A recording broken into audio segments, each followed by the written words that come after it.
अऊज़ु बिल्लाहि मिनश्शैतानिर्रजीम बिस्मिल्लाहिर्रहमानिर्रहीम।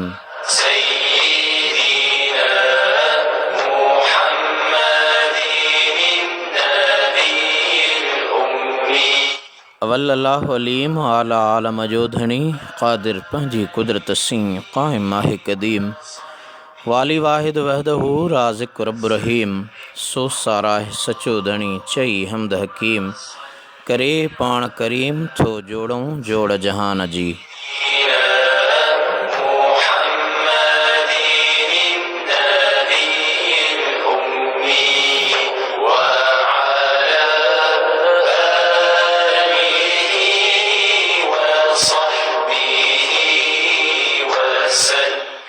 दीन इस्लाम जी हक़ीक़ी प्रचार ऐं आलम इंसानियत जी हिदायत लाइ नाज़ुल कयल कलाम इलाही जे सिंधी तर्जुमे ऐं तफ़सीर जे प्रोग्राम सईं राह में ॾेही तोड़े परॾेही ॿुधंदड़नि खे अस्सलामु अलैकुम वरहमतुल्लाहि वबरकातुहू।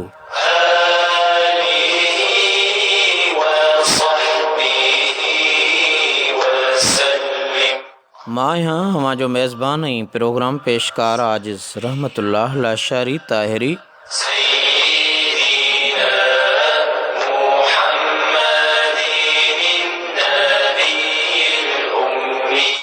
सोशल मीडिया जे जदीद सहूलत जो फ़ाइदो वठंदे अवांजी समाअतुनि ताईं रूहानी ग़िज़ा तौरु ईमान जी सलामती लाइ ही हक़ीक़ी हिदायत जो पैगाम पहुचाइण जी कोशिश कई अथमि। बशरी तक़ाज़ा मूजिब लफ़्ज़ी या एराबी तौर का ग़लती थिए त माफ़ कंदा।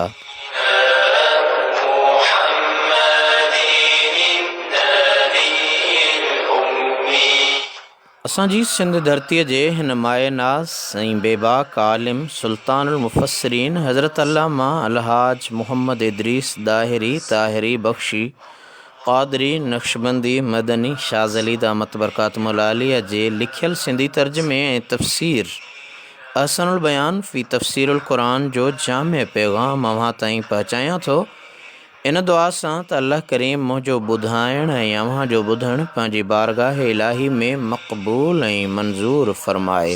आमीन सुम्मा आमीन।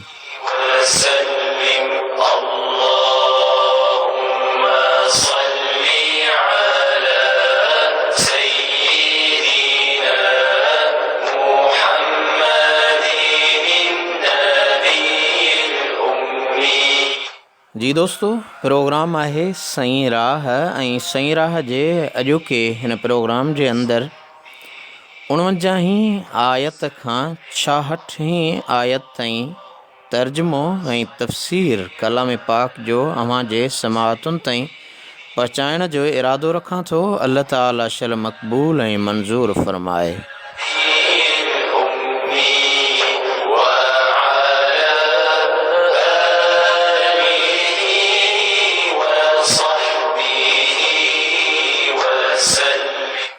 अऊज़ु बिल्लाहि मिनश्शैतानिर्रजीम बिस्मिल्लाहिर्रहमानिर्रहीम।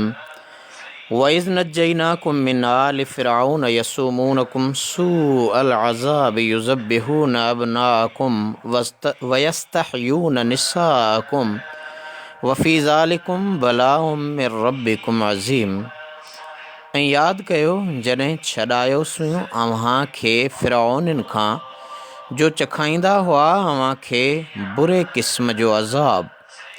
कुठाऊं थे अव्हां जे पुटनि खे ऐं जीअरो छॾियाऊं थे अव्हां जे औरतुनि धीअरुनि खे ऐं उन में वॾी आज़माइश हुई अव्हां जे रब जे तरफ़ां।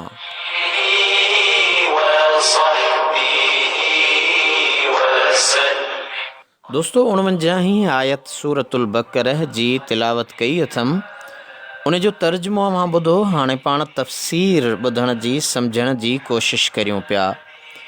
हिन आयत सगूरी में बनी इसराईल खे ख़ुदावंद जी नेमत यादि ॾियारी वई आहे त अव्हांखे फ़िरौननि जे उन अज़ाब खां बि आज़ादी मिली जो उहे अव्हां जे पुटनि खे कुहंदा ऐं धीअरुनि खे जीअरो छॾींदा हुआ। पुटनि जे कुहण जो सबबु छा हो, क़ुरान करीम में उन जो ज़िक्र न आहे। अलबत्ता आम मुफ़स्सिरनि जो ख़्यालु आहे त नजूमिन फ़िरौन खे ॿुधायो हो त बनी इसराईल में हिकु छोकिरो पैदा थियण वारो आहे जेको तुंहिंजे हुकूमत जो तख़्तो ऊंधो कंदो। उन लाइ एहतियाती तदबीरूं अख़्तियार कंदे फ़िरौन उन हुकुम ॾिनो हो त बनी इसराईल में जेको बि पुट पैदा थिए त उनखे क़त्ल कयो वञे ऐं छोकिरियूं जीअरियूं छॾियूं वञनि ता त वॾियूं थी उन्हनि जूं बानियूं ऐं नौकिरियाणियूं बणिजनि। अल्लामा शेख मोहम्मद अब्दुहू हिकु हीअ वजह बि बयानु कई आहे। जी दोस्तो, हीअ वजह बयानु कयो आहे त बनी इसराईल जो नस्ल तेज़ीअ सां वधंदो थिए वियो। फ़िरौन खे हीअ अंदेशो हो त जेकॾहिं उन्हनि जी पैदाइश जो इहो नमूनो रहियो त उहे अक़लियत जे बजाए अक्सरियत में थी वेंदा ऐं इन बिना ते को इनक़लाब बर्पा कंदा। उन ख़दशे खे नज़र में रखंदे हुन बनी इसराईल जे पुटनि खे ॼमण शर्त कुही छॾण जो हुकुम सादिर कयो हो। दोस्तो, हीअ जेको मूं अव्हांखे क़ौल ॿुधायो अल्लामा शेख मोहम्मद जो, जेको वजह हुन बयानु कयो आहे त उन्हनि खे इहो अंदेशो हो त उन्हनि जी पैदाइश जो नमूनो वधंदो ऐं अक्सरियत माण्हुनि जी थींदी। अॼोके दौर में बि अहिड़े क़िस्म जी मनसूबाबंदीअ जा मुख़्तलिफ़ तरीक़ा, पॉपुलेशन घटाइण जा मुख़्तलिफ़ तरीक़ा हलनि पिया। अमां अंदाज़ो लॻायो त फ़िरौन जी उहा फ़िरौनी सोच जेका हुई इहा हुई त माण्हू वधंदा त किथे मुंहिंजे ख़िलाफ़ु इनक़लाब बर्पा न कनि ऐं जेकॾहिं माण्हू वधंदा त ज़रिए मुआश ते को असरु न पवे। इहा सोच उन जी हुई त असांखे फ़िरौनी सोच बदिलाइणी पवंदी ऐं दौर जदीद जे अंदरि, अॼोके दौर जे अंदरि असांखे प्लानिंग पंहिंजे ज़िंदगी जे ज़रिए मुआश जी करणी पवंदी, न के ॿार बंदि कराइण या ॿार घटाइण जी। छो त रिस्क जो ज़िम्मो अल्लाह ताला जी ज़ात खंयो आहे। उन रब काइनात जंहिं माखीअ खे मण ऐं कील खे कण ॾिनी आहे, यकीनन हिन काइनात खे पालण वारो उहो ई अरहमुर राहिमीन रब आहे। त उन रब काइनात जी रहमत मञा, उन जे रिस्क मञा कॾहिं नाउमीद न थियणु खपे।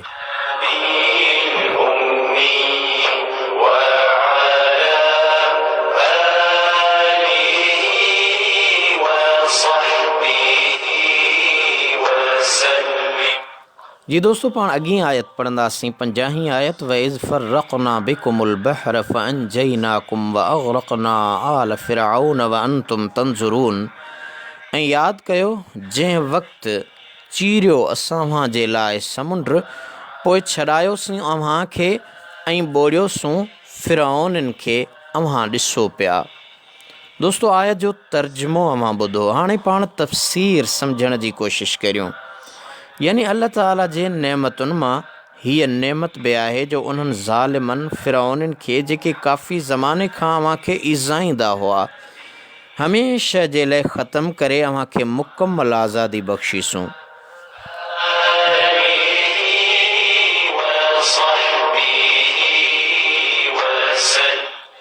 दोस्तो, वाक़ियो हिन तरह आहे त जॾहिं फ़िरौननि जा बनी इसराईल ते ज़ुल्म वधी विया ऐं संदन सब्र जो जाम लबरेज़ थी वियो, तरह तरह जा अज़ाब ऐं ज़ुल्म उन्हनि सां कया विया ऐं फ़िरौनी उन ज़ुल्म खां बाज़ न आया, तॾहिं अल्लाह ताला मूसा अलैहिस्सलाम खे मुस्लमाननि समेत हिजरत करण ऐं उतां ई लॾण जी इजाज़त ॾिनी ऐं हुननि लॾ पलाण शुरू कई।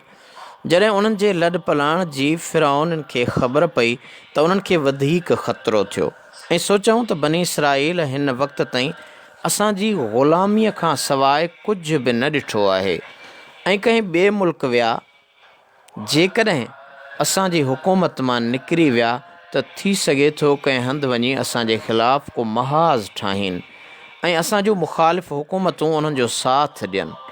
तंहिं करे हिननि खे हितां निकिरण ई न ॾिनो वञे इहा सलाह बि आहे फ़िरौन पंहिंजे मुल्क जे सभिनी ॻोठनि ऐं शहरनि में माण्हू मोकिलिया त सभु निकिरनि ऐं हिननि खे पकिड़े वापसि आंदो वञे। जी दोस्तो, फ़िरौन पाण बि पंहिंजी फ़ौज समेत ॿाहिरि निकितो त मतां ॿिया माण्हू निकिरण में सुस्ती कनि या न टाइनि, मगर अल्लाह ताला जी उन में इहा हिकमत हुई त हिननि जाबिरनि खे बंगलनि, माड़ियुनि ऐं बाग़नि खां ॿाहिरि कढी कब्ज़ो ख़ाली करायो वञे ऐं सभिनी खे हिकु हंधि तबाह करे मज़लूमनि खे ज़ालिमनि जी जाइ ते वारिस बनायो वञे। जी दोस्तो, फ़िरौन समूरनि माण्हुनि ऐं लश्कर सां गॾु बनी इसराईल जे पोयां निकितो ऐं बनी इसराईल जो काफ़िलो जॾहिं बहरे कुलज़म जे किनारे ते पहुची रहियो हो त खेनि पंहिंजे पोयां फ़िरौन जे लश्कर जी धूड़ ऐं ग़ुबार नज़र अचणु लॻो, जंहिंखे ॾिसी बनी इसराईल घबराइण लॻा ऐं सम्झाऊं त हाणे छोटकारे जा सभु दरवाज़ा बंदि थी विया। दोस्तो, चवंदा आहिनि त सर में पखी हिकिड़ो मथसि मारी लख, जे रब जी अथसि रख त सर में घुमे सर हो। हज़रत मूसा अलैहिस्सलाम जे अमर सां, अल्लाह ताला जे अमर सां ख़ुदा ताला हुकुम कयुसि, ऐं मुंहिंजा कलीम नबी पंहिंजी लठ समुंड में हण। जॾहिं समुंड में हज़रत मूसा अलैहिस्सलाम लठ हईं त समुंड जे पाणीअ मां विचां रस्तो ज़ाहिर थियो, जंहिं ते हली बनी इसराईल ख़ैर ऐं आफ़ियत सां ॿिए किनारे ते पहुता। दोस्तो, फ़िरौन बि पंहिंजा घोड़ा अंदरि लाथा, पर उहे जॾहिं विच में पहुता त जबलनि वांगुरु बीठल ऐं ॼमियल पाणीअ जे मौजुनि में चुरपुर पैदा थी ऐं अखि छिंभ में फ़िरौन ऐं उन जा साथी ग़रक़ थी विया। हा मुसलमानो, उहे सभई मंज़र ॿिए पासे बीठल बनी इसराईलनि पंहिंजे अखियुनि सां पे ॾिठा, जेके हज़रत मूसा अलैहिस्सलाम जे लश्कर में हुआ। हीअ अल्लाह ताला जी ख़ासि नेमत हुई, जो दुश्मन खे अखियुनि सां तबाह थींदे ॾिसी आईंदह जे लाइ उन्हनि जे ईज़ान ऐं अज़ाबनि खां हमेशह लाइ अमुन वारा थी विया। दोस्तो, यादि रखो त समुंड रस्तो छो छॾियो, कहिड़ी शइ हुई जंहिं समुंड जे पाणीअ जो वहण बंदि कयो ऐं उन जे नचंदड़ ऐं हलंदड़ नहरुनि खे पेरनि में ज़ंजीर विझी छॾिया। ऐं हज़रत मूसा अलैहिस्सलातु वस्सलाम ऐं संदसि साथी किनारे ते पहुता त समुंड पंहिंजी असली हालत ते मोटी आयो। जॾहिं किन माण्हुनि जो कोताह अकुल इन सवाल जो जवाबु नथो ॾेई सघे त उहे अहिड़नि वाक़िअनि जो या त सफ़ा इनकार करे था वेहनि या अहिड़ियूं रद्दी तवीलूं कंदा आहिनि जिन सां वाक़े जो सॼो हुस्न ऐं सूंहं मिटीअ में मिली था वञनि ऐं दिलि खे बि इत्मीनान हासिलु नथो थिए। पर दोस्तो, हक़ीक़त में इहा संदनि ई कमज़ोरी आहे जो उहे पंहिंजे इल्म जी इंतिहा ऐं पंहिंजे यकीन खे यकीन जी सरहद सम्झंदा आहिनि। पंहिंजे तजुर्बेगाह में इल्लत ऐं महलूल सबबु मुसबब जा जेके ज़ंजीर तयारु कयो वेठा आहिनि, उनखां सवाइ ॿिए कंहिं बि सबबु ऐं इल्लत खे तस्लीम करण लाइ तयारु न आहिनि। हालांकि इंसान जो इल्मु महदूद ऐं तजुर्बा नामुकमल आहिनि। जी दोस्तो, केतिरा बि साइंस तजुर्बा करे, पर अल्लाह ताला जी कुदरत कामिला जे आॾो उन्हनि जा सभु तजुर्बा नामुकमल आहिनि। केतिरा बि सबब बयानु करे, पर उन्हनि जा सबब ख़ुदा अज़्ज़ व जल जे साम्हूं महलूल आहिनि, कंहिं कम जा न आहिनि।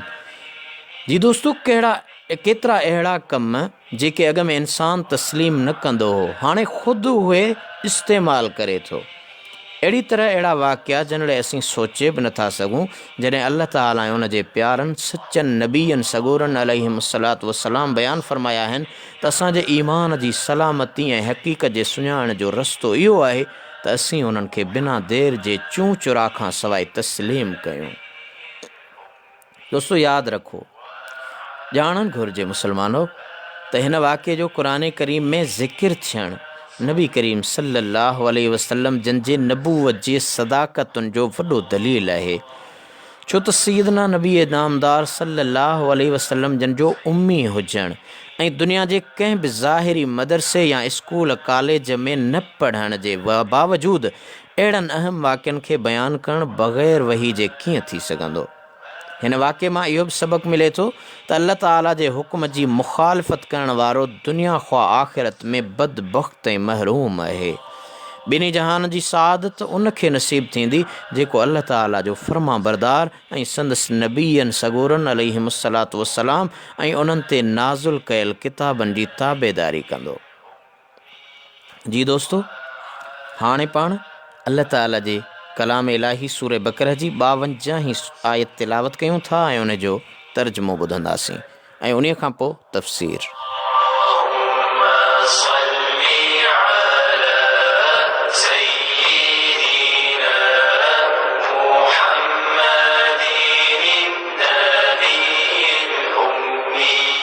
वइज़ वाअदना मूसा 40 लैलतन सुम्मा इत्तख़ज़्तुमुल इज्ल मिन बअदिही व अंतुम ज़ालिमून सुम्मा अफ़ौना अन्कुम मिन बअदि ज़ालिका लअल्लकुम तशकुरून।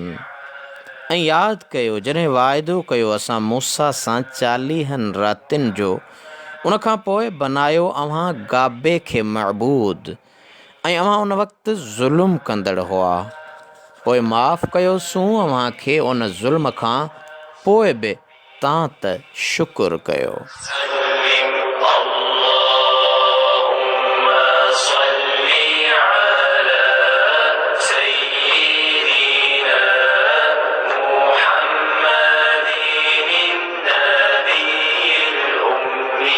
दोस्तों, जॾहिं बनी इसराईल फ़िरौन जी ग़ुलामीअ जी लानत खां निजात हासिल करे आज़ादीअ जी नेमत सां सरफराज़ थिया त अल्लाह ताला जे हिकमत जी इहा तक़ाज़ा हुई त उन्हनि खे हिकु किताब ॾिनो वञे जंहिं ते उहे अमल करे ग़लति वाट खां बची पवनि। उन जे करे हज़रत मूसा अलैहिस्सलातु वस्सलाम खे हुकुम मिलियो त तूर जबल ते अचण लाइ तयारु थियो। पोइ हिते पंहिंजे भाउ हज़रत हारून अलैहिस्सलातु वस्सलाम खे उन मुद्दत लाइ पंहिंजी ग़ैर हाज़िरीअ में पंहिंजो नाइब मुक़ररु कयो ऐं खेसि ताक़ीद फ़रमायो त क़ौम जी इस्लाह करे ऐं फ़सादनि जे पोयां न लॻे। ईअं प्रोग्राम ठाहे हज़रत मूसा अलैहिस्सलातु वस्सलाम तूर जबल ते आयो ऐं पोयां हिकु शख़्स सामरी जादूगर जेको असुल में गऊं जी पूॼा कंदड़ क़ौम मां हो, उन क़ौम जा सोना ज़ेवर बाहि में पघारे उन मां गाबे जी शिकिल ते हिकु बुत ठाहियो ऐं हज़रत मूसा अलैहिस्सलातु वस्सलाम जी ग़ैर मौजूदगीअ जो फ़ाइदो वठी माण्हुनि खे गुमराह करणु लॻो ऐं चवणु लॻो त असुल में अव्हां जो या हज़रत मूसा अलैहिस्सलातु वस्सलाम जो महबूद बि इहो आहे। पर मूसा अलैहिस्सलातु वस्सलाम खां इहा ॻाल्हि विसरी वई आहे। हा दोस्तो, इहा ॻाल्हि ॿुधी माण्हू जेकी शिरक में पीढ़ियुनि खां गिरफ़्तार रहंदा थिया आया ऐं ताज़ो मुस्लमान थिया हुआ, से हिन जे मकर ऐं गुमराही में अची विया ऐं उन गाबे जी इबादत करणु लॻा।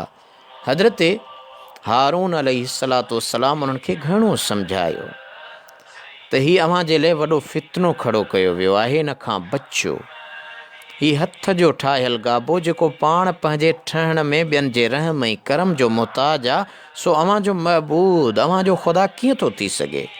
महबूद त उहो आहे जेको सभिनी जो ख़ालिक, मालिक, राज़िक ऐं आम महिरबानी करण वारो आहे। दोस्तो, हज़रत हारून अलैहिस्सलातु वस्सलाम जी उन हिदायत खे किन थोरनि मञियो ऐं गाबे जी पूॼा छॾे ॾिनी। बाक़ी ॿियनि चयो त असीं तेसिताईं उन जी पूॼा कंदा रहंदासीं जेसिताईं मूसा अलैहिस्सलातु वस्सलाम पाण अची फ़ैसिलो करे। बनी इसराईल जो ही एॾो वॾो गुनाह हो जो हिकदमि उन्हनि ते अज़ाब अचे हा, पर अल्लाह ताला उन्हनि ते वरी बि रहम करम करे खेनि तौबह करण जो तरीक़ो सेखारियो ऐं संदन तौबह क़बूल कई।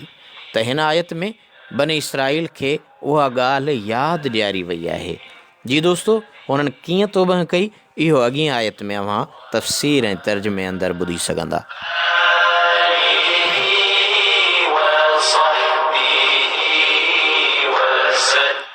जी दोस्तो, प्रोग्राम आहे सईं राह, मां आहियां अव्हां जो मेज़बान ऐं प्रोग्राम पेशकार आजिज़ रहमतुल्लाह अला शरी ताहिरी।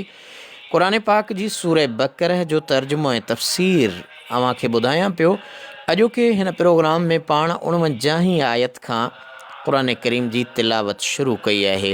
हींअर 53 आयत अव्हां जे साम्हूं, अव्हां जे समाअतुनि ताईं तिलावत कयां थो ऐं उन खां बाद उन जो तर्जुमो ऐं तफ़सीर पंहिंजे समाअतुनि ताईं पहुचाईंदासीं। अल्लाह ताला फ़रमायो व इज़ आतैना मूसल किताब वल फ़ुरक़ान लअल्लकुम तहतदून। ऐं यादि कयो जंहिं वक़्तु ॾिनो असां मूसा खे किताब ऐं हक़ ऐं बातिल में फ़र्क़ु कंदड़ तव्हां हिदायत वारा थियो। दोस्तो, किताब मां मुराद तौरात ऐं फ़ुरक़ान मां मुराद उहे मौजज़ा आहिनि जिन जे ज़रिए हक़ मथे ऐं बातिल ऊंधो ऐं शर्मसार थियो। हिन आयत में बि अल्लाह ताला बनी इसराईल खे पंहिंजी नेमत यादि थो ॾियारे जो उन्हनि जी हिदायत ऐं रहनुमाई ऐं कूड़ ऐं सच खे सुञाणण लाइ उन्हनि ॾांहुं संदन नबी सॻोरे हज़रत मूसा अलैहिस्सलातु वस्सलाम जे ज़रिए किताब मोकिलियो हुयईं त सही राह खे सुञाणे उन ते हलनि ऐं बुरी राह खां पासो कनि। ऐं हुननि जी इंतिहाई इहा हुई जो बुराई कंदड़ हुआ ऐं नबी सॻोरो हज़रत मूसा अलैहिस्सलातु वस्सलाम अल्लाह ताला जी बारगाह मां संदन हिदायत जे लाइ किताब वठणु वञी ऐं पाण काबे जी पूॼा करे शिरक जहिड़े अज़ीम गुनाह में मुब्तला थियनि। जी दोस्तो, हिकु तरफ़ अल्लाह ताला जो इनाम पियो मिले, ख़ुदा ताला जी नेमत पई मिले, त ॿिए तरफ़ हुननि पूॼा शुरू कई। 54 आयत अल्लाह ताला फरमायो इज़ क़ाल मूसा लिक़ौमिही या क़ौम इन्नकुम ज़लमतुम अनफुसकुम बित्तिख़ाज़िकुमुल इज्ल फ़तूबू इला बारिइकुम फ़क़्तुलू अनफुसकुम ज़ालिकुम ख़ैरुल लकुम इन्द बारिइकुम फ़ताब अलैकुम इन्नहु हुवत्तव्वाबुर रहीम। ऐं यादि कयो जॾहिं चयो मूसा पंहिंजी क़ौम खे त ए मुंहिंजी क़ौम वारा, बेशक अव्हां ज़ुल्म कयो आहे पंहिंजे पाण ते सबबा वठणु अव्हां जे गाबे खे ख़ुदा करे, पोइ तौबह कयो पंहिंजे पैदा कंदड़ ॾांहुं, पोइ कुहो पंहिंजे पाण खे इहो भलो आहे अव्हां लाइ अव्हां जे पैदा कंदड़ वटि, पोइ अव्हां जी तौबह क़बूल कयाईं, बेशक उहो ई तौबह क़बूल कंदड़ महिरबान आहे।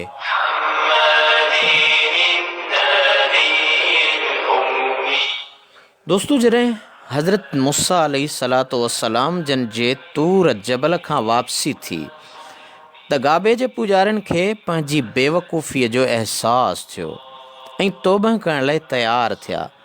अल्लाह ताला हुननि जी तौबह क़बूल करण लाइ इहो शर्त रखियो त जन शिरक न कयो आहे उहे शिरक कंदड़नि गाबे जे पुजारियुनि खे क़त्ल कनि ऐं हर शख़्स पंहिंजे मिटनि ऐं माइटनि खे क़त्ल करे, यानी जंहिंखे जेको मिले, भली संदसि पुटु हुजे या पीउ, उनखे क़त्ल कंदो वञे।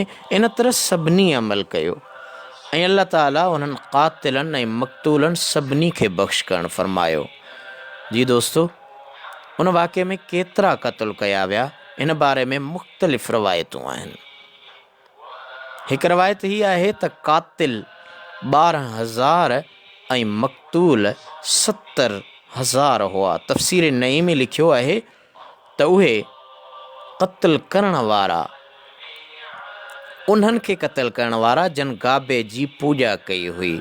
ख़ुदाए अज़्ज़ व जल जो कलाम उन्हनि खे मिले पियो ऐं हुननि उन्हनि जी इनहराफ़ी कंदड़े हज़रत मूसा अलैहिस्सलाम जो इंतज़ारु करण जे बदिरां उन्हनि अल्लाह ताला जी तौहीद खे छॾे बुत परस्ती शुरू कई हुई। त उन्हनि मक़तूलनि खे जन क़त्ल कयो उहे 12,000 हुआ ऐं जेके क़त्ल थींदड़ हुआ उहे 70,000 हुआ।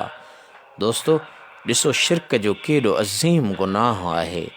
अल्लाह ताला शल असां अव्हां खे पंहिंजी पनाह में रखे। आमीन।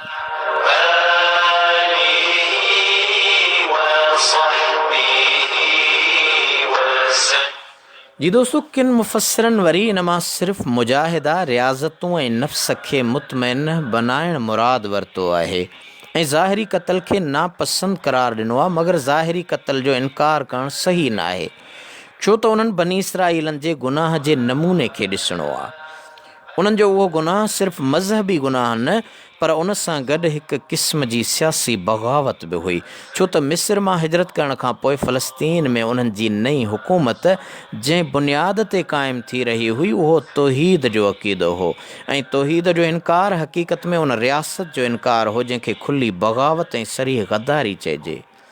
ऐं दुनिया जी का बि हुकूमत भली नज़रियाती लिहाज़ सां केतिरी बि आज़ादु हुजे, पर उहा कॾहिं बि क़बूल न कंदी त उन जी रयत जो को फ़र्द उन हुकूमत जा बुनियाद पटे छॾे ऐं जेकॾहिं को फ़र्दु ईअं कंदो त उनखे बाग़ी सॾियो वेंदो आहे ऐं उहे हाकिम उन फ़र्द खे फांसी ॾेई छॾींदा आहिनि। बनी इसराईल जे गुनाह जी बि इहा ई नौयत हुई ऐं उहे इन सज़ा जा लाइक़ु हुआ जेका खेनि ॾिनी वई।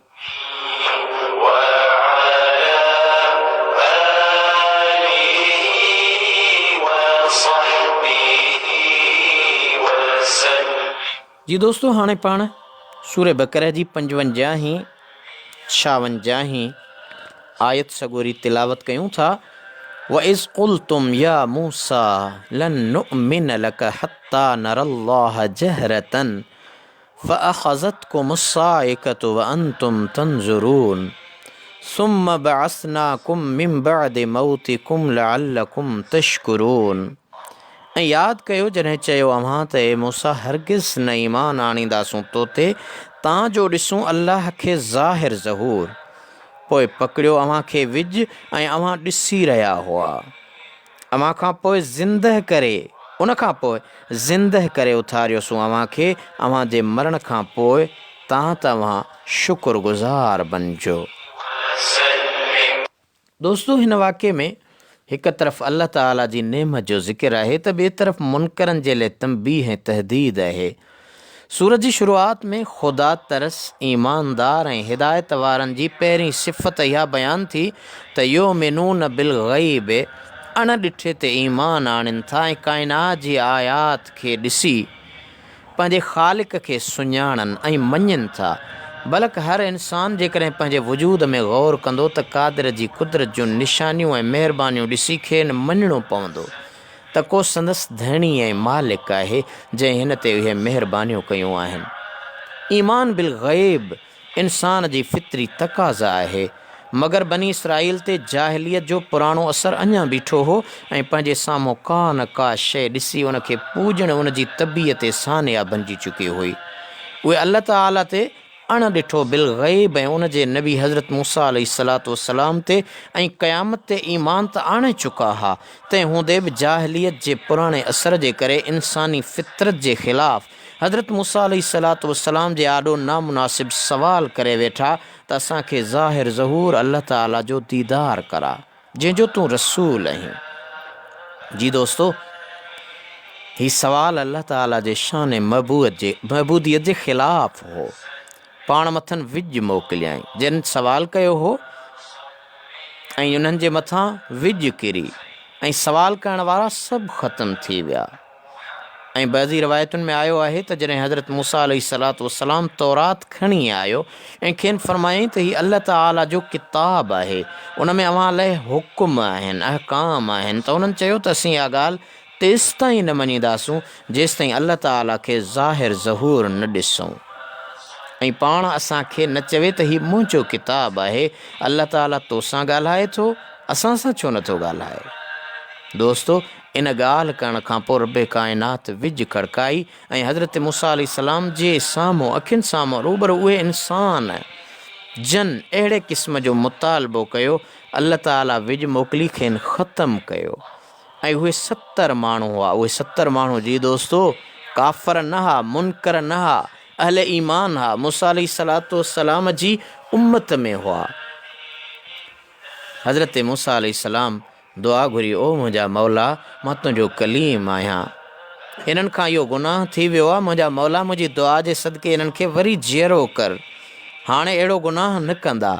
त दोस्तो अल्लाह ताला वरी हयाती ॾेई खेनि ज़िंदह कयो ऐं ॿीहर उथारण सां उन्हनि खे हिकु तरफ़ तंबीह थी ऐं पिशेमानी बि थी, परेशान बि थिया, पिशेमान बि थिया, शर्मसार बि थिया त असां केॾो न वॾो ॾोह कयो आहे। ऐं ॿिए तरफ़ उन्हनि खे मौक़ो ॾिनो वियो त उहे तौबह करे पंहिंजो गुनाह बख़्शाइनि। जी दोस्तो, हज़रत मूसा अलैहिस्सलाम चवनि त अव्हां जेका घुर कई ही अल्लाह ताला उन ते अव्हां जे मथां नाराज़ थी विझ खड़काई। हाणे मूं दुआ घुरी अव्हां खे अल्लाह ताला खां वरी ॿी हयाती बख़्शिराए ॾिनी आहे त तव्हां सची तौबह कयो ऐं उन्हनि खे ज़िंदह करणु अल्लाह ताला जे प्यारे नबी सगोरे हज़रत मूसा अलैहिस्सलातु वस्सलाम जी दुआ सां हो।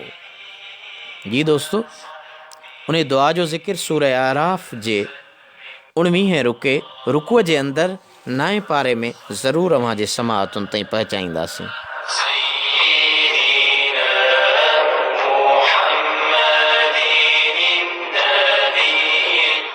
दोस्तों, पाण जेका आयत तिलावत करे वियासीं ऐं जेको वाक़ियो ॿुधोसीं, जन अल्लाह ताला जे दीदार जी तलब कई हुई। त हाणे सवाल थो पैदा थिए, छा अल्लाह ताला जो दीदार थी सघे थो, मुमकिन आहे या न हिन दुनिया में? उन जो जवाब, इन मसइले में इख़्तिलाफ़ आहे। अल्लामा मोहम्मद बिन अहमद अंसारी पंहिंजे लिखियल तफ़सीर अल जामिउल अहकामुल क़ुरआन में लिखियो आहे त अक्सर बिदअती दुनिया में आख़िरत में अल्लाह ताला जे दीदार थियण जो इनकार कनि था त न थींदो, ऐं अहले सुन्नत ऐं सलफ़ जो चवणु आहे त अल्लाह ताला जो दीदार दुनिया ऐं आख़िरत में मुमकिन आहे, मगर मोमिननि खे उहो दीदार आख़िरत में थींदो। जी दोस्तो, असांजा मुर्शिद मुरब्बी सैयद मुर्शिदी हज़रत क़िबला महबूब सजन साईं दामत बरकातुहुल आलिया जन हिकु ख़िताब जे अंदरि तमामु हिकु विलायत वारे अल्फाज़नि में ऐं मुहबत वारे अंदाज़ सां वलवला अंगेज़ ख़िताब में फ़रमाए रहिया हुआ त न, अल्लाह जे वलीअनि फ़रमायो आहे त दीदार हिते थींदो, हिन दुनिया में थींदो। त यकीनन असांजे मुफ़स्सिरनि ॿई ॻाल्हियूं कयूं आहिनि त अहले ईमान जो इहो तसव्वुर, इहो ख़्यालु आहे त हुज़ूर जा उम्मती हज़रत मूसा अलैहिस्सलातु वस्सलाम जे उम्मत जी भेट में कुंतुम ख़ैर उम्मतिन वारे एज़ाज़ सां नवाज़ियल आहिनि, शर्फ़ सां नवाज़ियल आहिनि। हो न उम्मत जी भेट में ही उम्मती आला मक़ाम ऐं मर्तबे ते फ़ाइज़ आहिनि। इन्हीअ जे करे रब काइनात हिन उम्मत जे अहलुल्लाह, रूहानी उलमा, रब्बानी उलमा ऐं पंहिंजे प्यारनि ॿारनि खे अल्लाह ताला दुनिया में ई दीदार कराए थो। दोस्तो, पाण 57 आयत तिलावत कयूं था।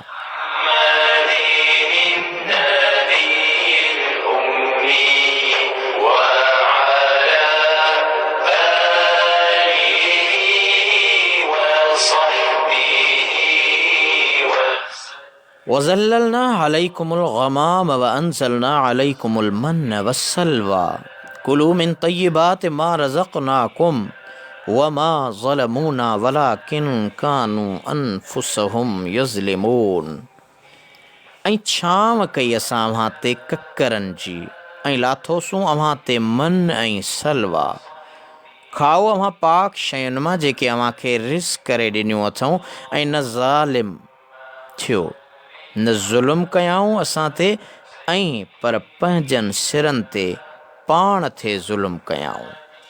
जी दोस्तो, बनी इसराइल जो असली वतन शाम हो, मगर जॾहिं हज़रत यूसुफ़ अलैहिस्सलाम जे वक़्त में उहे मिस्र हलिया विया हुआ त अमालका क़ौम शाम ते कब्ज़ो करे वरितो हो, ऐं बनी इसराइल जॾहिं ॿियो भेरो मोटी वतन पहुता त उन्हनि खे हुकुम मिलियो त अमालका क़ौम सां जिहाद कयो ऐं पंहिंजे वतन खे आज़ादु कराए उन में इज़त ऐं शराफ़त वारी ज़िंदगी गुज़ारियो। पर दोस्तो, उन्हनि जिहाद करण खां साफ़ इनकार कयो। उन्हनि चयो त न, वतन असांजो आहे, धरती असांजी आहे, असीं लड़ंदासीं न, विढ़ंदासीं न, जिहाद कोन कंदासीं। ऐं पोइ थियो छा त उन इनकार करण जे सज़ा भोगण लाइ 40 साल अल्लाह ताला उन्हनि खे हिकु वारियासे इलाइक़े अल तेह में हैरान ऐं परेशान रखियो। पर दोस्तो, ख़ुदा जी कुदरत कामिला जा करिश्मा निहारियो त उहे 40 साल उन वारियासे इलाइक़े तेह जे मैदान में हैरान ऐं परेशान फिरंदा रहिया, पर इन हालतुनि में बि अल्लाह ताला जी नवाज़िश ऐं महिरबानी उन्हनि सां शामिलु हुई। हिननि आयतुनि में इन ॻाल्हि जो बयानु आहे। हा दोस्तो, उहा महिरबानी कहिड़ी हुई? तमामु काराइती ॻाल्हि पियो मां खे ॿुधायां त उन्हनि खे गर्मीअ खां बचण लाइ ककरनि जी छांव कई वई 40 साल, पीअण जे लाइ पाणीअ जा चश्मा, खाइण लाइ मन ऐं सलवा अता थिया हा, ऐं उन्हनि जे जीअण ऐं राहत जो समूरो सामान उन्हनि खे उन मैदान में मिलियो, ऐं खेनि वरी मौक़ियो ॾिनो वियो त उहे अल्लाह ताला जे हुज़ूर में झुकी अल्लाह ताला खे राज़ी कनि। मन ऐं सलवा, हिननि ॿिन्ही लफ़्ज़नि जी माना में मुख़्तलिफ़ क़ौल आहिनि। अल्लामा कुर्तबी लिखियो आहे त अक्सर मुफ़स्सिरनि वटि मन कुदरती खंड हुई जेका राति जो माक वांगुरु ॿूटनि ते वसंदी हुई ऐं ॼमी वेंदी हुई। सलवा जंहिंखे ॿटेरो सॾींदा आहिनि, वादीअ मीना जो मख़सूस पखी आहे। जॾहिं त उहो मख़सूस ऐं इंतिहाई लज़ीज़ खाधो उन्हनि खे महिनत खां सवाइ आसानी सां हासिलु थींदो हो। उन जे करे उनखे मन यानी अहसान सॾियो वियो। ऐं ॿटेरे पखीअ जे शिकार करण सां उन्हनि जूं ग़मगीन दिलियूं ताज़ियूं थींदियूं हुयूं, छो त 40 साल हैरान ऐं परेशान हुआ। इन जे करे उनखे सलवा जे लफ़्ज़ सां बयानु कयो वियो। अल्लामा मौसूफ़ सईद बिन ज़ैद बिन नफ़ील खां रवायत आंदी आहे त हज़रत हबीब करीम सल्लल्लाहु अलैहि वसल्लम जन फरमायो आहे त अलकमअत मिनल मन्निल्लज़ी अंज़लल्लाहु अला बनी इसराईल व माउहा शिफ़ाउल लिल आइन, यानी खुंभी उन मन मां आहे जेको अल्लाह ताला बनी इसराईल ते नाज़िल कयो हो ऐं उन जो पाणी अख लाइ शिफ़ा आहे। जी दोस्तो, वारियासनि इलाइक़नि में अॼु बि असां वटि ख़ासि करे सिंध में खुंभी थींदी आहे ऐं उहा खुंभी रधण खां बैदि तमामु हिकु बहितरीनु ज़ाइक़ेदार खाधो बणिजंदो आहे। त उहो मन यानी अहसान, त इहा खुंभी उन अल्लाह ताला जे ॾिनल बनी इसराईल खे नेमत वारे खाधे मंझां आहे। उन्हनि अल्लाह ताला जे उन्हनि नेमतुनि जो क़दुरु ऐं शुकुरु न कयो। अल्लाह ताला फरमायो त इहो हिननि असां ते ज़ुल्म न कयो, न असांजो को नुक़सानु कयऊं, पर पंहिंजनि नफ़्सनि ते ज़ुल्म करे पंहिंजो नुक़सानु कयऊं।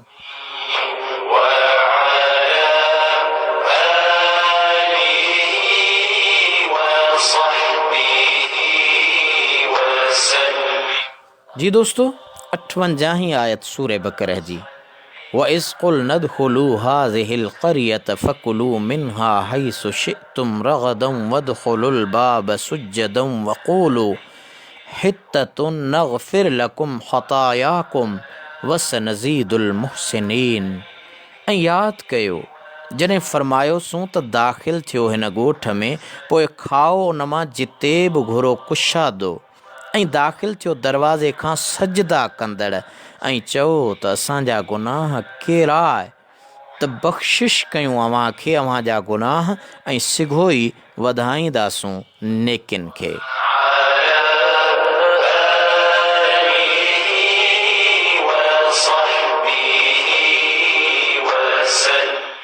दोस्तो, ॼाणणु घुरिजे त जॾहिं बनी इसराईल इजाज़त मिलण खां पोइ मैदाने तेह मां निकिता, 40 साल उते रहण खां पोइ निकिता, त उन्हनि खे हुकुम कयो वियो त हाणे बैतुल मुक़द्दस में दाख़िल थियो।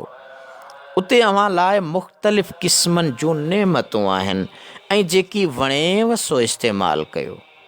दोस्तो, मन ऐं सलवा जी नेमत उन्हनि खे मिली उन मैदान जे अंदरि जिते रब्बे काइनात उन्हनि खे गर्मीअ खां बचण लाइ ककरनि जी छांव करे ॾिनी, पीअण जे लाइ पाणीअ जा चश्मा पैदा करे ॾिना, खाइण लाइ मन ऐं सलवा अता थिया। हाणे जॾहिं उन खां पोइ वरी अचनि पिया त अल्लाह ताला उन्हनि खे हुकुम ॾिनो त हाणे बैतुल मुक़द्दस में दाख़िल थियो ऐं मूं अव्हां जे लाइ नेमतूं रखियूं आहिनि, पर मुंहिंजो चवणु कयो। अल्लाह ताला उन्हनि खे हुकुम ॾिनो ऐं अल्लाह ताला जो शुक्र अदा कंदे शहर में दाख़िल थियो। आकिड़ जी फ़ख़ुरु कंदे न, पर आजिज़ी ऐं न्याज़ सां कंद निमाए हलिजो ऐं दुआ कंदा, आजिज़ी कंदे अर्ज़ु कजो, ए असांजा रब, असांजा गुनाह कहिड़ा आहे ऐं ख़ताऊं माफ़ कर। मगर उन्हनि हुकुम जी तमील न कई, बल्कि मुखालिफ़त कयाऊं। उन्हनि खे हुकुम हो त कंद झुकाईंदे दाख़िल थियो, पर उहे उन जे बजाए रेढ़ियूं ॾींदे लंघिया। उन्हनि खे हुकुम हो त हित्ततुन चवंदा लंघो, असांजा गुनाह कहिड़ा, त उहे हित्ततुन जे बजाए राग कंदे हंततुन या हब्बतुन चवंदे लंघिया, यानी कणक जो दाणो खपे। पोइ उन नाफ़रमानी जे करे मथनि आसमान मां अज़ाब आयो, जीअं इरशाद इलाही आहे।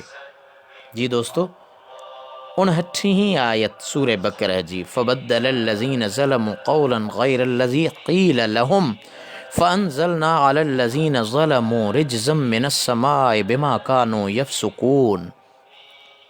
पोइ मिटायो ज़ालिमनि जेकी खेनि चवणु हो उन खां सवाइ, चयाऊं जो उन्हनि खे चयो वियो हो, पोइ लाथो असां ज़ालिमनि ते अज़ाब आसमान खां उन जे करे जो बुछड़ाई थे कयाऊं।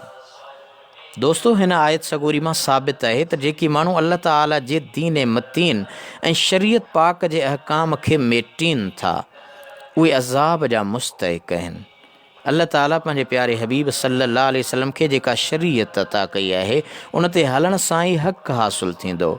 उन जे करे बेदीननि ऐं जाहिल सूफ़ी सॾाईंदड़नि जे ॾटनि ते लॻी कॾहिं बि अल्लाह ताला खे नाराज़ न बनाइजे, न त इहा ई सज़ा आहे जेका बनी इसराईल खे मिली हुई।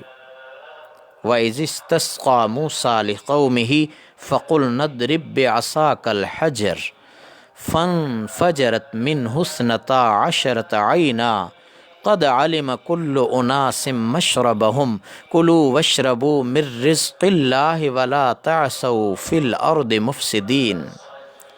60 आयत।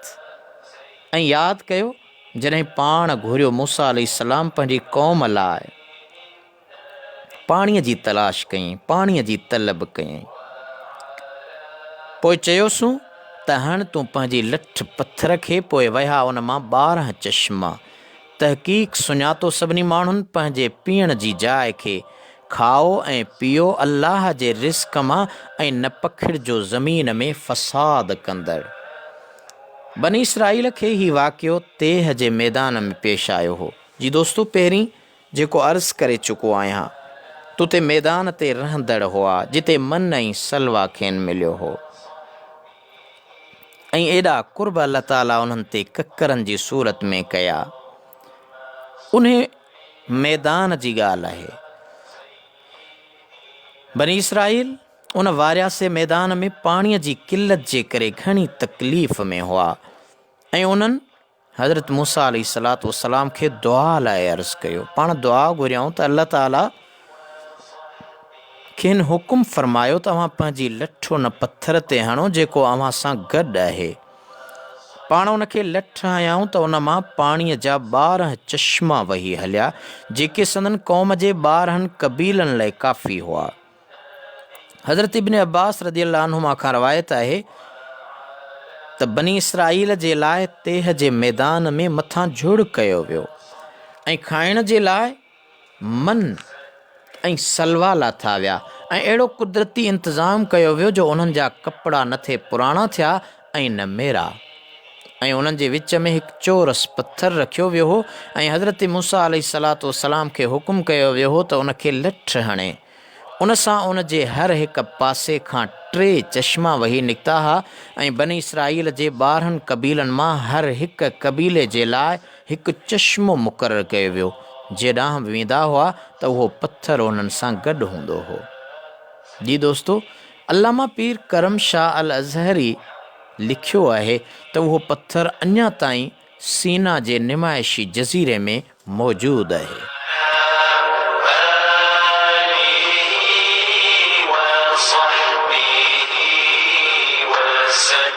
जी दोस्तो, अञा बि अव्हां जी ॼाण में थोरो वाधारो कयां। ही अल्लामा पीर करम शाह अल अज़हरी ज़ियाउल क़ुरान जे सुफ़े 61 जुल्द पहिरें में लिखियो आहे त उहो पत्थर सीना जे निमाइशी जज़ीरे में मौजूदु आहे। त डेन स्टैटनली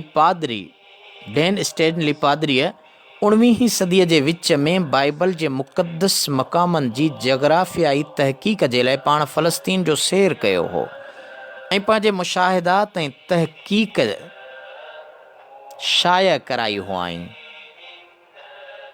स्नेल पैलेस्टीन जे नाले सां उन में उन पत्थर जो ज़िक्र कंदे लिखियो अथई त ही पत्थर 10 ऐं 15 फुटनि जे विच ते बुलंद ऐं थोरो अॻिते झुकियल आहे, ऐं रास सफ़ा जे वेझो लेजा जी वॾी वादीअ में वाक़िअ आहे। सभ खां अवल क़ुरान करीम बनी इसराईल जे 12 कबीलनि जे लाइ 12 चश्मनि जो तादाद पक्की तरह बयानु कयो आहे। जी दोस्तों, तफ़सीर माजिदी सुफ़े 37-38 ते इहो हवालो मौजूदु आहे जेको पादरिन ईसाइन जे आलमनि तहक़ीक़ कई आहे।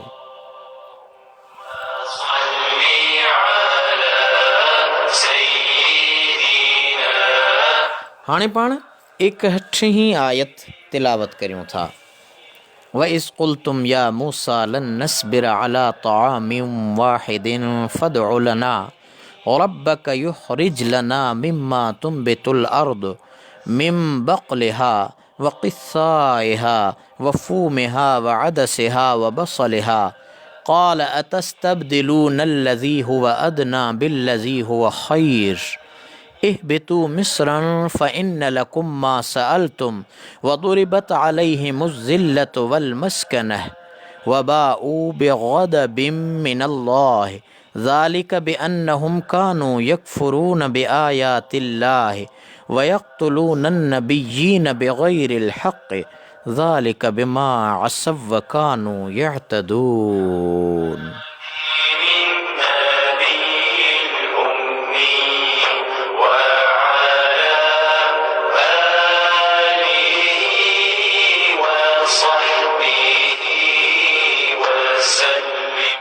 ऐं यादि कयो जॾहिं अव्हां चयो त ए मूसा हरगिज़ न सब्र कंदासूं हिक ताम ते, पोइ दुआ घुर असां लाइ पंहिंजे रब खां त कढे असां लाइ उन मां उहे शयूं जो ॼमाए थी ज़मीन, उन जी भाॼीअ सब्ज़ीअ ऐं रेभड़ीअ बादरंग ऐं कणिक ऐं महरी दाल ऐं बसरनि मां।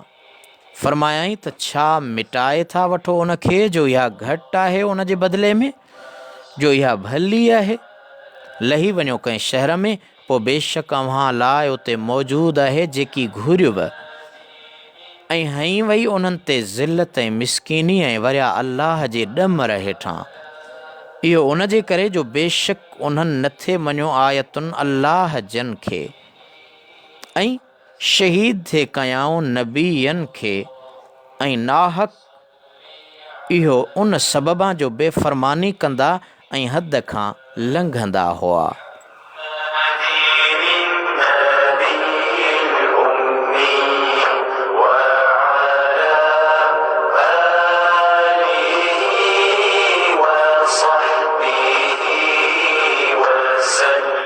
जी दोस्तों, हाणे हिन आयत जो तफ़सीर ॿुधो। अल्लाह ताला जे नेमतुनि, महिरबानियुनि ऐं बिना तकलीफ़ मिलंदड़ शयुनि जी बेक़दरी ऐं बेशुक्री कंदे बनी इसराईल हज़रत मूसा अलैहिस्सलातु वस्सलाम खां ज़मीन मां निकिरंदड़ सब्ज़ी वग़ैरह जी घुर कई। ॾिसो त उन्हनि खे मन ऐं सलवा ठहियो ठुकियो खाधो मिले पियो। अल्लाह ताला उन्हनि ते सभई नेमतूं कयूं पर नाशुक्री कयूं। चयूं त न मुंहिंजा मौला, असांखे सब्ज़ी खपे, भाॼी खपे।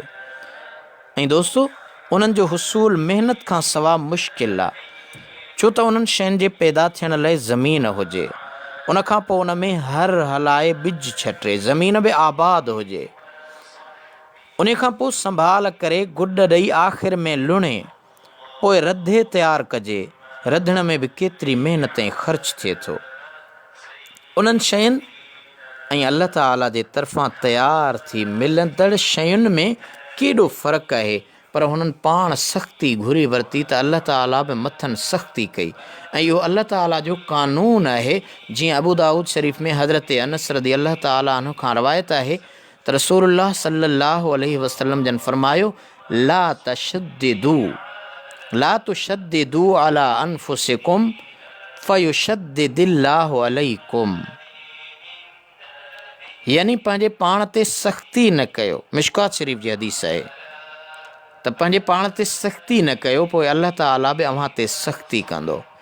उन्हनि पाण महिनत वारी शइ घुरी वरिती, उन जे करे ज़िल्लत ऐं ख़्वारीअ जो मुंहुं ॾिठाऊं। ऐं जॾहिं पेट भरियनि त नाशुक्री कंदे, अल्लाह ताला जे आयतुनि जो इनकार कंदे, अल्लाह ताला जे नबीयनि सगोरन अलैहिमुस्सलातु वस्सलाम खे शहीद करण लॻा। जी दोस्तों, हाणे हिकिड़ो सवाल थो पैदा थिए त हिन उम्मत जे हवाले सां हिन आयत मुबारक में आहे त बनी इसराईल ते ज़िल्लत ऐं ख़्वारी हई वई, हालांकि हींअर त उन्हनि जो शुमार दुनिया जे वॾनि शाहूकारनि ऐं अमीरनि में कयो थो वञे। आम माण्हू चवंदा बाबा बनी इसराइलनि खे तव्हां हीअं चओ था। अॼुकल्ह शाहूकार वॾनि बंगलनि माड़ियुनि वारा जहाज़नि जा मालिक एयरपोर्टनि जा मालिक आहिनि, सभु कुझु अथनि। इहो आम असांजा सादा इंसान कम अकुल कम इल्म जाहिल इंसान, ख़ासि करे दहरीयत कम्यूनिस्ट पसंदि जेके इंसान आहिनि, उहे अहिड़े क़िस्म जा सवाल उभारींदा आहिनि। त हाणे उन जो जवाबु ॿुधो ऐं अहिड़नि माण्हुनि खे इहो जवाबु मुंहं में हणो।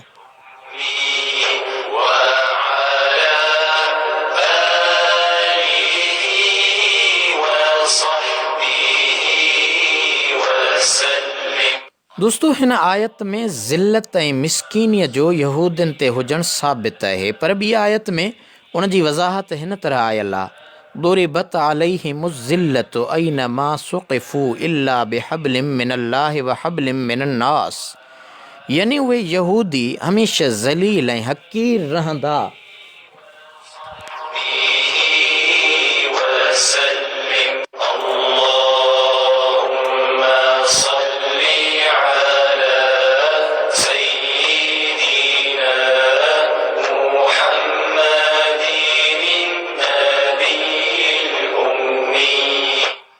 दोस्तों, उहे यहूदी हमेशह ज़लील ऐं हक़ीर रहंदा, मगर ॿ सूरतूं आहिनि। या अल्लाह ताला जी रस्सीअ खे मज़बूतीअ सां पकड़ीनि, यानी इस्लाम आणनि, पोइ दुनिया ऐं आख़िरत जी इज़्ज़त हासिलु कनि, या ॿियनि ताक़तुनि जे सहारे इज़्ज़त हासिलु कनि।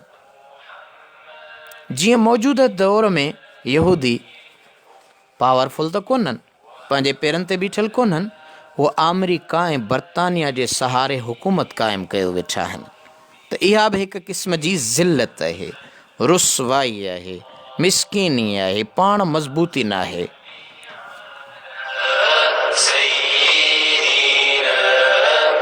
दोस्तो, मथे आयत में ज़िक्र निकितो त हू नबीअनि सगोरनि जो नाहक क़त्ल कंदा हुआ। उहे ज़ालिम यहूदी पाण बि सम्झंदा हुआ त अल्लाह ताला जे प्यारनि पैगम्बरनि सगोरनि अलैहिमुस्सलातु वस्सलाम खां को बि अहिड़ो कमु ज़ाहिर न थियो आहे जंहिंजे करे उन्हनि खे क़त्ल कनि। पर हठ धर्मीअ जी इंतिहा हुई जो ख़ुदा ताला जे दीन जे मुबल्लिग़ बाननि खे शहीद करण में देरि ई न कंदा हुआ। हज़रत अब्दुल्लाह बिन मसऊद रज़ी अल्लाह ताला अन्हु खां रवायत आहे त बनी इसराइल हिकु ॾींहं में 300 नबीअनि सगोरनि अलैहिमुस्सलातु वस्सलाम खे शहीद कंदा हुआ ऐं शाम जो वरी भाॼियुनि जा दुकान खोले विहंदा हुआ। जी दोस्तो, 1 2 न 300 अल्लाह जा नबी तबलीग कंदा हुआ त उन्हनि खे ई बनी इसराइल शहीद कंदा हुआ, क़त्ल कंदा हुआ बेगुनाह। पोइ अल्लाह ताला जे प्यारनि भलारनि शान वारनि नबीअनि सगोरनि अलैहिमुस्सलातु वस्सलाम खे शहीद कंदड़नि ते केतिरो अज़ाब आहे, उन लाइ ही आयत, ही रवायत पढ़ो। इमाम अहमद हज़रत इब्न मसूद रज़ी अल्लाह ताला अन्हु खां रवायत आंदी आहे त रसूलुल्लाह सल्लल्लाहु अलैहि वसल्लम जन फरमायो, अशद्दुन्नास अज़ाबन यौमल क़ियामत रजुलुन क़तल नबियन औ क़तलहु नबिय व इमाम दलालतिन व मुमस्सिलुन मिनल मुमस्सिलीन। यानी क़यामत जे ॾींहुं सभिनी खां वधीक सख़्तु अज़ाब उन माण्हूअ लाइ हूंदो जेको कंहिं नबीअ खे शहीद करे या नबीअ जे हथां क़त्ल थिए, या माण्हुनि खे गुमराह करण वारो अॻवान हुजे या तस्वीरूं बनाईंदड़ हुजे। दोस्तो, अल्लामा रशीद साहब लिखियो आहे त नबीअनि सगोरनि अलैहिमुस्सलातु वस्सलाम जो क़त्ल त हूअं ई नाहक आहे, पर बग़ैर हक़ हाणे वधीक वाज़िह कयो वियो त इहा उन्हनि जी भुल चुक ग़लती या ख़ता न हुई, बल्कि ॼाणे बुझी हेॾो सारो गुनाह कंदा हुआ ऐं इहो बि ॼाणंदा हुआ त अल्लाह ताला संदन लाइ तौरात में जेका शरीयत ऐं क़ानून मुक़ररु फ़रमायो आहे उन जी मुख़ालिफ़त करे रहिया आहिनि।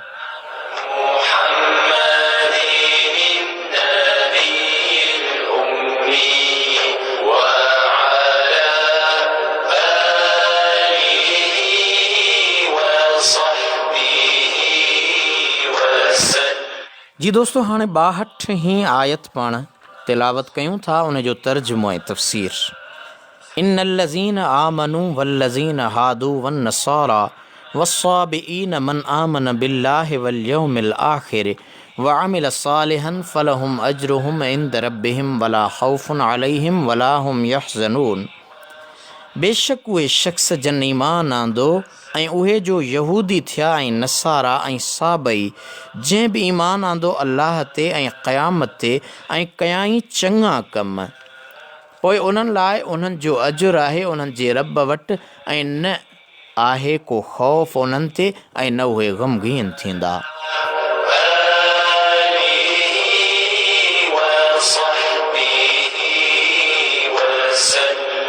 हिन आयत सगोरी में मोमिन सॾाईंदड़नि यहूदनि नसारनि ऐं दहरियनि खे सम्झायो वियो आहे त सिर्फ़ु मूसवी या ईसवी दीन ते हुजणु काफ़ी न आहे।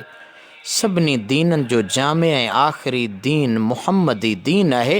उनखां सवाइ न कंहिंखे निजात मिलंदी ऐं न ॾुख ऐं ग़म खां छुटकारो नसीब थींदो। दोस्तो, जेकॾहिं को बि शख़्स अल्लाह ताला जे कंहिं बि नबीअ जी तकज़ीब कंदो त उहो ॼण सभिनी जी तकज़ीब करे चुको। जीअं हज़रत अबू हुरैरा रज़ी अल्लाह ताला अन्हु खां रवायत आहे त रसूलुल्लाह सल्लल्लाहु अलैहि वसल्लम जन फरमायो, अल अंबियाउ इख़्वतुम मिन अल्लातिम व उम्महातुहुम शत्ता व दीनुहुम वाहिद। यानी नबी सगोरा सभई पीए तन भाइरनि वांगुरु आहिनि जो सभिनी जो दीन हिकिड़ो मगर तरीक़ा मुख़्तलिफ़ आहिनि। क़ुरान पाक जी सूरत शुअरा में हिकु नबी सगोरे खे कूड़ो चवंदड़ खे सभिनी नबीअनि खे कूड़ो सॾींदड़ चयो वियो आहे। जीअं फ़रमान इज़्ज़ती आहे, कज़्ज़बत क़ौम नूहिनिल मुरसलीन, कज़्ज़बत आदुनिल मुरसलीन, कज़्ज़बत समूदुनिल मुरसलीन, कज़्ज़बत क़ौम लूतिनिल मुरसलीन, कज़्ज़बत अस्हाबुल ऐकतिल मुरसलीन। हिननि आयतुनि में ॾिसो त हर हिकु क़ौम उन नबी खे कूड़ो थिए चयो जेको उन्हनि ॾे मोकिलियो वियो हो, मगर अल्लाह ताला ॿुधायो त उन क़ौम सभिनी रसूलनि खे कूड़ो कयो। बाक़ी रहिया ला मज़हब बेदीन दहरिया, तन लाइ बि सही दीन जे मञण खां सवा को चारो न आहे। अल्लामा कुर्तबी इमाम सफ़ियान सूरीअ जो ही फ़रमान लिखियो आहे त हिन आयत में आमनू मां मुराद मुनाफ़िक़ आहिनि जन सिर्फ़ु ज़ाहिर में ईमान आंदो, दिलि सां न आंदो। उन्हीअ करे अल्लाह ताला उन्हनि खे यहूदिन नसारनि ऐं साबईन सां गॾे ज़िकिर कयो आहे। उनखां पोइ सचनि मुस्लमाननि ऐं मोमिननि लाइ हुकुम ॿुधायई त उहे न ख़ौफ़ कंदा ऐं न ग़मगीन थींदा। दोस्तो, यहूदी ऐं नसारा त मशहूर काफ़र आहिनि, पर मथीं आयत में साबईन जो ज़िकिर थियो आहे त वल्लज़ीन हादू वन नसारा वस्साबिईन। त साबई केर आहिनि? साबईन साबी जो जम सबा खां वरितल आहे, माना हिकु दीन खां निकिरी ॿिए दीन ॾे वेंदड़। हिते मुराद काफ़रनि जी हिकु जमायत आहे जेके मुस्लमान न आहिनि। किन जो चवणु आहे त मलाइकनि जा पूॼारी आहिनि, किन जो चवणु आहे त तारनि जा पूॼारी आहिनि। अलमक़सद त ही काफ़रनि जो हिकु फ़िरक़ो आहे जेको शाम ऐं इराक़ जे सरहदुनि ते आबाद हो। हज़रत उमर फ़ारूक ऐं हज़रत इब्न अब्बास रज़ी अल्लाह अन्हुमा उन्हनि खे अहले किताब में शुमार कंदा हुआ।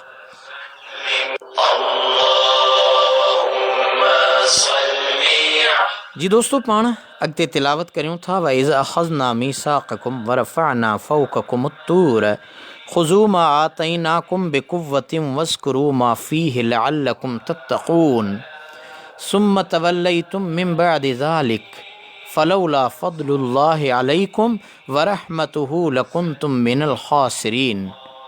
63 ऐं 64 आयत तिलावत कई वई, उन जो तर्जुमो। ऐं यादि कयो जॾहिं वरितोसूं अव्हां खां पको वाइदो ऐं खयोंसूं अव्हां जे मथां तूर जबल, त वठो जेकी ॾिनोसूं अव्हां खे मज़बूतीअ सां, ऐं यादि कयो जेको उन में हुकुम आहे। उमेद त परहेज़गार थियो। उनखां पोइ फिरी वियो उन वाइदे खां पोइ जेकॾहिं न हुजे हा अल्लाह जो फ़ज़ुल अव्हां ते ऐं उन जी रहमत, अलबत्ता हुजो हा अव्हां टोटे वारनि मां। जी दोस्तो, जॾहिं अल्लाह ताला हज़रत मूसा अलैहिस्सलातु वस्सलाम खे तौरात जहिड़ो जामे किताब अता फ़रमायो त बनी इसराईल उन ते अमल करण लाइ तयारु नज़र न आया, छो त उन्हनि में अनाद ऐं तबई फ़साद तमामु घणो हो। पोइ अल्लाह ताला पंहिंजे कुदरत सी तूर जबल खणी उन्हनि जे मथां झलियो ऐं हज़रत मूसा अलैहिस्सलातु वस्सलाम जन उन्हनि खे ॿुधायो त जेकॾहिं अव्हां तौरात ते ईमान आणे ऐं अमल न कंदव त हीउ जबल अव्हां जे मथां किराए अव्हां खे चिभाटियो वेंदो। हुननि ज़ाहिरी तरह इक़रार कयो ऐं अल्लाह ताला बि खेनि फ़ुर्सत ॾियण लाइ जबल हटायो, पर उहे एॾे अहद ऐं इक़रार करण खां पोइ बि फिरी विया। अल्लाह ताला पंहिंजी रहमत ऐं करम खे ज़ाहिर कंदे फ़रमायो, तव्हां खसारे ऐं नुक़सान में वञो हा, तबाह ऐं बर्बाद थियो हा, पर मूं वरी बि अव्हां खे माफ़ कयो ऐं अव्हां ते रहम करणु फ़रमायो।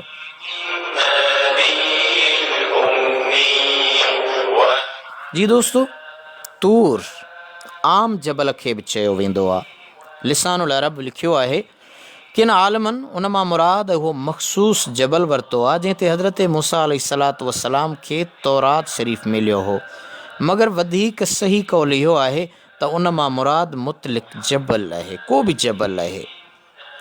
हिन आयत में बनी इसराइल जो उहो गुनाह बयानु कयल आहे त उन्हनि ख़ुशीअ सां तौरात न वरितो हो, उन्हनि जे मथां जबल आणे उन्हनि खे मजबूर कयो वियो हो त मञो ऐं अमल कयो।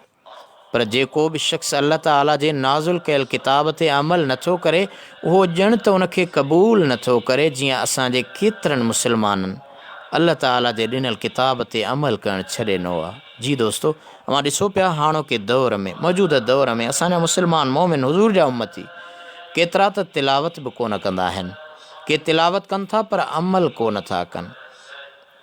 सुनन नसाई में हज़रत अबू सईद ख़ुदरी रदी अल्लाह तआला अन्हु खां रवायत आहे, मुंहिंजे आका रहमत वारे हबीब सल्लल्लाहु तआला अलैहि वसल्लम जन फरमायो, इन मिन शर्रिन नास रजुलन यक़रउल क़ुरआन वला यरअवी इला शैइन मिन्हु, यानी माण्हुनि में सभिनि खां वधीक बुछड़ो उहो आहे जेको क़ुरान करीम पढ़े थो ऐं उन जे कंहिं हुकुम ॾांहुं मोटे नथो, यानी उन ते अमल नथो करे। अल्लाह ताला शल असांखे अव्हां खे अमल जी तौफ़ीक़ अता फ़रमाए, आमीन।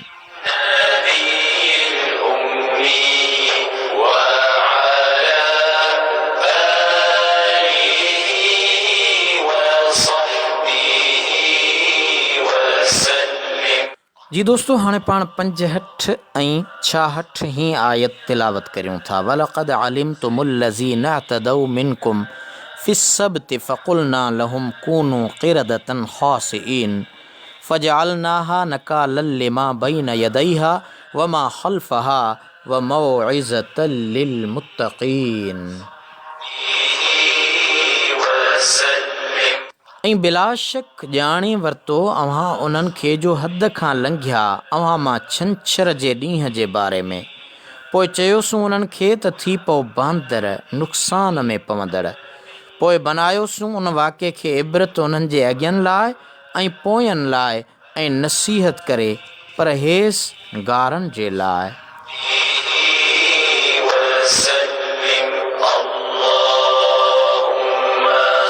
क़िरदतन जी माना किन भोला कई आहे त किन बांदर। जी दोस्तो, तफ़सीर हिते हिकु अहिड़े वाक़े जो बयानु आहे जेको बनी इसराइल जी तारीख़ जो मशहूरु ऐं मरूफ़ वाक़ियो आहे ऐं उन्हनि जा नंढा वॾनि खां इहो वाक़ियो ॿुधंदा पिया आया। उन जो तफ़सील हीअं आहे त अल्लाह ताला छंछर जो ॾींहुं बनी इसराइल खे इबादत करण लाइ मख़सूस करे ॾिनो हो। उन ॾींहं में उन्हनि लाइ पोख जो कमु, वापारु, शिकार करणु सभु मना हो ऐं इहो हुकुम अहिड़ो त सख़्तु हो जो उन ते अमल न कंदड़ जी सज़ा क़त्ल मुक़ररु थियल हुई। जेको अमल न कंदो हो उनखे क़त्ल कयो वेंदो हो। बनी इसराइल उन हुकुम खां मुंहुं मोड़ण लाइ कई हीला फ़िरेब ऐं अटकलूं कंदा रहंदा हुआ।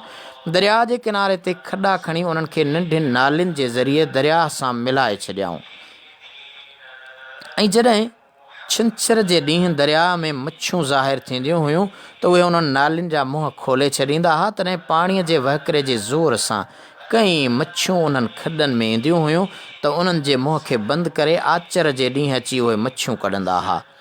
अल्लाह ताला उन्हनि जी उन ॻाल्हि खे पसंदि न फ़रमाए उन्हनि ते अज़ाब मोकिलियो। सभई भोला बणिजी विया। 3 ॾींहं खाइण पीअण खां सवाइ जीअरा रहिया ऐं नेठि मरी विया ऐं उन्हनि जो को बि नस्ल दुनिया में बाक़ी न रहियो। दोस्तों इहो वाक़ियो नसल दर नसल उन्हनि में बयानु थींदो थिए आयो ऐं पाण ई नकुल कंदा थिए आया। अल्लाह ताला खेनि उहो यादि ॾियारींदे पंहिंजी महिरबानी बयानु फ़रमाई आहे ऐं इहो उन मालिक मिठे जो उन्हनि ते वॾो अहसान आहे।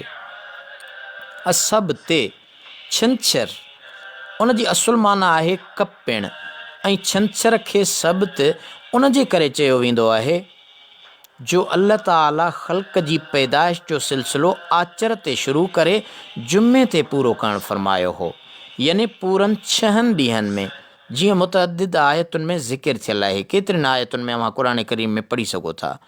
ऐं छंछर जे ॾींहुं का बि शइ पैदा न कयईं, उन जे करे उहो ॾींहुं ॿियनि ॾींहंनि खां कटिजी वियो ऐं मंझंदि को बि कमु कोन थियो। दोस्तो मथे बांदरनि जो ज़िक्र थियो, भोलनि जो ज़िक्र थियो। हाणे जेकॾहिं केरु पुछे थो त छा हिन वक़्तु मौजूदु भोला या बांदर उन्हनि यहूदियुनि जो औलाद आहिनि जिन जूं शकिलियूं बदिलियूं हुयूं? आम माण्हू पुछंदा आहिनि त ही शकिलियूं बदिलियल भोला ऐं बांदर इंसान आहिनि। त दोस्तो न, इहा ॻाल्हि सही न आहे। उहे भोला अॻ में बि पैदा थियल हा, बाक़ी उहे सूरत मटियल इंसान सभई उते ई मरी विया हा। जीअं हज़रत इब्न मसूद रज़ी अल्लाह तआला अन्हु खां रवायत आहे त रसूलुल्लाह सल्लल्लाहु अलैहि वसल्लम जिन जे आॾो भोलनि ऐं सूअरनि जो ज़िक्र कयो वियो, पाण फरमायूं इन्नल्लाह अज़्ज़ व जल्ल लम युहलिक क़ौमन औ युअज़्ज़िब क़ौमन फ़यजअल लहुम नस्लन व इन्नल क़िरदत वल ख़नाज़ीर कानू क़ब्ल ज़ालिक। सही मुस्लिम जी हदीस आहे त बेशक अल्लाह अज़्ज़ व जल जन क़ौमुनि खे हलाक कयो या उन्हनि ते अज़ाब कयो आहे त उन्हनि जो नस्ल दुनिया ते न रहंदो ऐं उहे भोला सूअर अॻ में बि हुआ।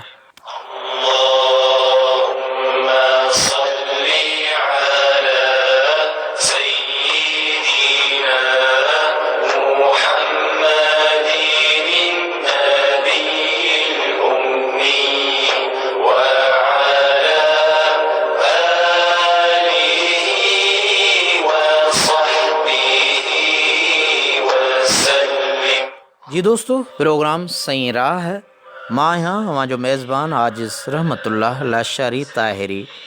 अॼु सही राह में सूरतुल बक़रह जी 49 आयत खां 66 आयत ताईं तर्जुमो ऐं तफ़सीर अव्हां जे समाअतुनि ताईं पहुचाइण जी कोशिशि कई अथमि। रब काइनात शाल मुंहिंजो ॿुधाइणु अव्हां जो ॿुधणु पंहिंजी बारगाह इलाही में मक़बूल ऐं मंज़ूर फरमाए। आमीन सुम्मा आमीन। दोस्तों अॼोकिन आयतुनि में अव्हां पुट कुहण ऐं न्याणियूं ज़िंदह छॾणु, फ़िरऔन जे ग़रक़ थियण वारो वाक़ियो, सामरी जादूगर ऐं गाबे जी पूॼा जो बयानु, ख़ुदा जे दीदार जो दुनिया में मुतालबो कंदड़नि जो वाक़ियो, संदन मरी वरी जीअरो थियणु, मन ऐं सलवा जो ज़िक्र, पत्थर मां 12 पाणीअ जा चश्मा, नेमत जे इनकार बैदि रधे खाइण जो हुकुम, बनी इसराइलनि पारां नबीअनि सगोरनि जो नाहक क़त्ल ऐं उन्हीअ सां गॾोगॾु आख़िर में अव्हां खे भोलनि ऐं बांदरनि जी सूरत में तब्दील थींदड़ उहे माण्हू जिन ते अज़ाब आयो उहे मरी विया, उहो बयानु अर्ज़ु रखियो अथमि। अल्लाह ताला शल असां अव्हां खे हिदायत जी तौफ़ीक़ अता फ़रमाए। आख़िर में मां उन्हनि महिरबान दोस्तनि जा नाला खणंदो आहियां जेके हिन सही राह जे सफ़र में थोरी देरि लाइ या घणे वक़्त जे लाइ गॾु हूंदा आहिनि ऐं अल्लाह जे कलाम ऐं उन जे फ़रमान खे ॿुधंदा आहिनि।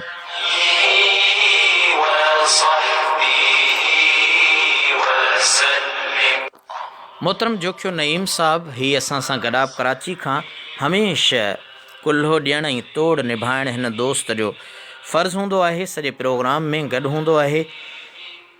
उन खां पोइ मोहतरम उबैदुल्लाह मेमन ताहिरी साहब, मोहतरम मोर मुगैरी साहब, मोहतरम मोहम्मद रफ़ीक ताहिरी साहब, मोहतरम Zahid Hussain, Hafiz Zahid Hussain Sindh university housing society खां पंहिंजे हिन प्रोग्राम सही राह जे सफ़र में शामिल, मोहतरम अब्दुल रशीद बुरफ़त साहब बलोचिस्तान खां, मोहतरम नूर मंदूर पिताफ़ी घोटकी खां, मोहतरम शफ़ी मोहम्मद शाद मीरो ख़ान ज़िले कंबर शहदाद कोट खां, मोहतरम मोहम्मद हलीम गिलाल साहब, मोहतरम अवैस करनी साहब शाइर मेहड़ खां, मोहतरम क़ासमी अब्दुल क़यूम साहब मोहतरम हाफिज़ तुफ़ैल अहमद नेमती साहब, मोहतरम फैज़ मोहम्मद बिन खलीफ़ा मौलवी अली हसन लाशारी साहब दादू खां, मोहतरम मौलाना मौलवी सिराज अहमद लाशारी ताहिरी साहब काठोड़ कराची खां, मोहतरम सद्दाम अकबर दर्स साहब, मोहतरम हाफिज़ खुदा बख्श रिजवी साहब, मोहतरम मुफ्ती शाहनवाज बुगियो साहब भान सैयदाबाद जा रहवासी हुर कैंप हैदराबाद खां, मोहतरम ग़ुलाम मुस्तफ़ा दोबाल साहब, मोहतरम इरफान जान ताहिरी साहब, मोहतरम मोहम्मद अमीन साहब ऐं मोहतरम दुर मोहम्मद ताहिरी साहब अॼोके सही राह जे सफ़र में शामिल रहा। अल्लाह ताला खां दुआ है त रब्बे कायनात असां वहाँ जी इज़्ज़त आबरू रिस्क रोज़ी माल मिल्कियत दीन ईमान में वाधारो फ़रमाए। अल्लाह ताला असां वहाँ जा कर्ज़ मर्ज़ फितना मुसीबतूं दर्द दफ़े फ़रमाए। रब्बे कायनात खां दुआ है त रब्बे कायनात असांजी औलाद खे इल्म अमल इख़लास नेकिन में अञा बि वधीक तरक्की अता फ़रमाए। अल्लाह ताला दुनिया में कंहिंजो मोहताज न बणाए, पंहिंजे रिस्क़े हलाल ग़ैबी ख़ज़ाने मझां अता फ़रमाए। अल्लाह तबारक व ताला असांजे अबे अमड़ खे बख़्श फ़रमाए। असांजे अबे अम्मा मझां जेकॾहिं को दुनिया मां लॾे छॾे गुज़ारे वियो आहे त उन्हनि जे क़ब्रुनि खे जन्नत जे बाग़नि मां बाग़ बनाए। रब्बे कायनात असांजे उस्तादनि जे इल्म अमल उमिरि नेकिन में इज़ाफ़ो फ़रमाए।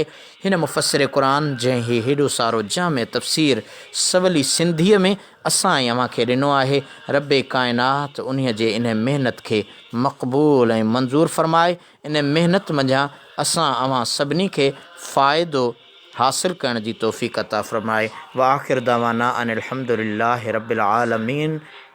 अस्सलामु अलैकुम व रहमतुल्लाहि व बरकातुहू।